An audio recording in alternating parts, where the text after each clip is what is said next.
Hello बच्चों, आपका स्वागत है मैथ्स अंकल में। मुझे पूरी उम्मीद है कि आप सब अपने बोर्ड एग्ज़ाम्स की तैयारी में, टर्म 2 एग्ज़ाम की तैयारी में पूरे जी जान से लगे होंगे। आज मैं आपके लिए सम एप्लीकेशंस ऑफ ट्रिग्नोमेट्री के कुछ बहुत ही इम्पॉर्टेंट क्वेश्चंस लेके आया हूँ। ये क्वेश्चंस आर.डी. शर्मा बुक से लिए गए हैं और मुझे पूरी उम्मीद है कि इन क्वेश्चंस में से कुछ क्वेश्चंस बोर्ड एग्जाम्स के लिए बहुत ही इंपॉर्टेंट हैं, तो आप इन क्वेश्चंस को बिल्कुल ध्यान से देखें और उसे समझें। क्वेश्चन में आगे बढ़ने से पहले आपसे ये कहना चाहूँगा कि अगर आप पहली बार हमारे वीडियो को देख रहे हैं तो आप हमारे चैनल मैथ्स अंकल को ज़रूर सब्सक्राइब करें और इसे अपने दोस्तों के साथ भी शेयर करें। तो हम आते हैं क्वेश्चन पे। ये हमारा पहला क्वेश्चन है, the angle of elevation of a cloud from a point 60 metre above a lake is 30 degree and the angle of depression of the reflection of cloud in the lake is 60 degree. Find the height of the cloud. देखो यहां पे ये cloud है और ये cloud का reflection है। ये वाटर का लेवल है, लेक में जो पानी है उसका ये लेवल है, और एक व्यक्ति जो कि इस पानी के लेवल से 60 मीटर की ऊंचाई पे खड़ा है, यानी ये हमारा ऑब्जर्वेशन पॉइंट है। इस पॉइंट से इस क्लाउड का एंगल ऑफ एलिवेशन 30 डिग्री है जो कि हमें दिया गया है क्वेश्चन में, और इसी पॉइंट से इस क्लाउड का रिफ्लेक्शन जो पानी के अंदर लेक में बना है उसका एंगल ऑफ डिप्रेशन वो 60 डिग्री है। तो हमें इस क्लाउड का पोजीशन बताना है। अब इसके लिए देखो ये डायग्राम तो हमने बना लिया।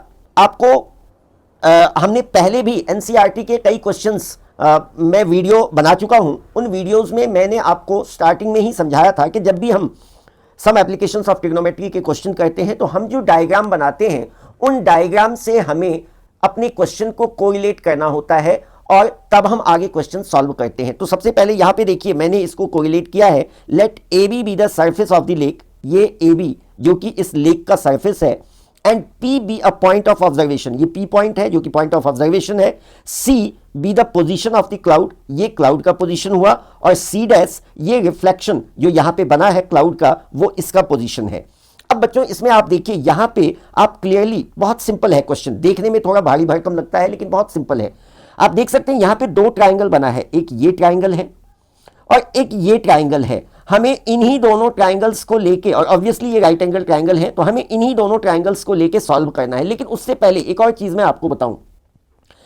देखिए जब भी किसी चीज का पानी के अंदर रिफ्लेक्शन बनता है तो उसकी पानी के ऊपर जितनी हाइट होती है उतनी ही हाइट पानी के अंदर दिखाई देती है। अब यहां पे आप देखिए इस हाइट को हमने h मान लिया है, और ये हाइट यानी M B obviously P A के बराबर होगा, और ये 60 मीटर है और ये h है, तो इसलिए पानी के अंदर जो रिफ्लेक्शन है तो पानी के लेवल से उसकी डेप्थ आप कह सकते हैं वो h प्लस 60 होगा। अब हमें इन दोनों ट्राइंगल्स को बारी बारी से लेना है। तो सबसे पहले हम लेंगे in right triangle C M P. अब इस ट्राइंगल में आप देखिए ये बेस है और ये परपेंडिकुलर है, तो परपेंडिकुलर अपॉन बेस किस में आता है, तो हम यहां लिखेंगे C M upon P M is equal to, क्योंकि सी एम परपेंडिकुलर है और ये बेस है तो परपेंडिकुलर और बेस किस में आता है, ऑब्वियसली tan में आता है, तो ये इक्वल टू हो जाएगा tan 30 डिग्री। तो अब सी एम कितना है, सी एम एच है, पी एम कितना है, चलो इसको हम x मान लेते हैं। हमने इसको x मान लिया तो h ये x हो गया। सो दिस इज, और tan 30 की वैल्यू कितनी होती है, तो tan 30 की वैल्यू आप जानते हैं 1/√3 होता है। अब यदि आपको x की वैल्यू निकालनी है, x की वैल्यू निकालनी है तो x इज इक्वल टू कितना हो जाएगा, आप क्रॉस मल्टीप्लाई कर दीजिए, x इज इक्वल टू हो जाएगा √3h। इसको हम मान लेते हैं फर्स्ट। अब मैंने आपको बताया था कि हम दूसरा ट्राइंगल, तो दूसरा ट्राइंगल कौन सा लेंगे, तो दूसरा ट्राइंगल हम लेंगे P M C dash, P M C dash, यानी ये बड़ा वाला ट्राइंगल। तो यहां पे हम लिखेंगे in right triangle P M C dash.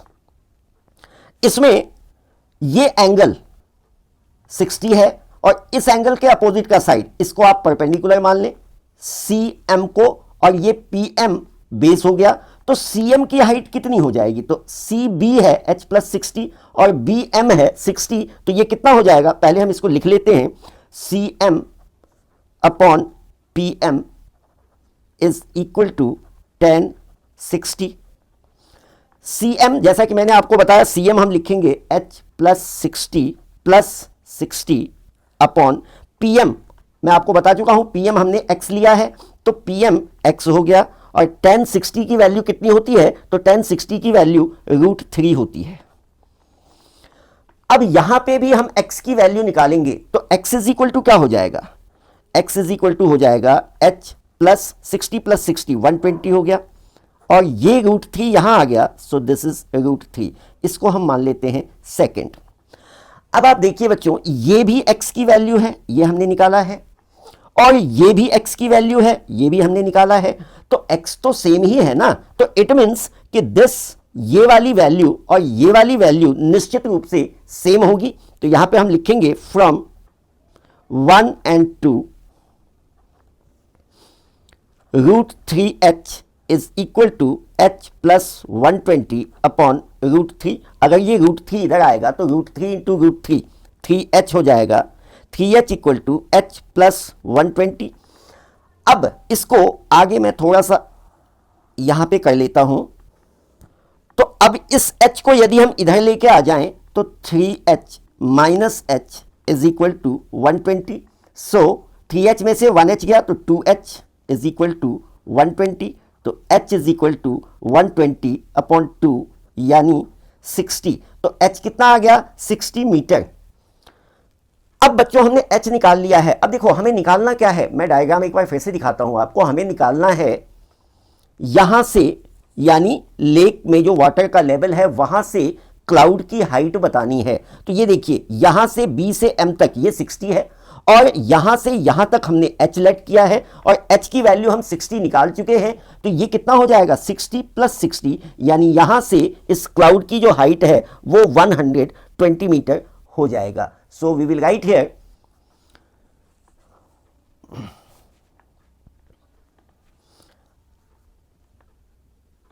तो CB is equal to CM + BM। CM आप यहां देख सकते हैं, CM हमने क्या लिया है? CM को हमने h लेट किया है, CM को हमने h माना है, और BM 60 हमें दिया हुआ है। So will write here 60 + 60 that is 120 metre. Therefore height of the cloud from the surface of the lake is 120 meter, and this is the answer.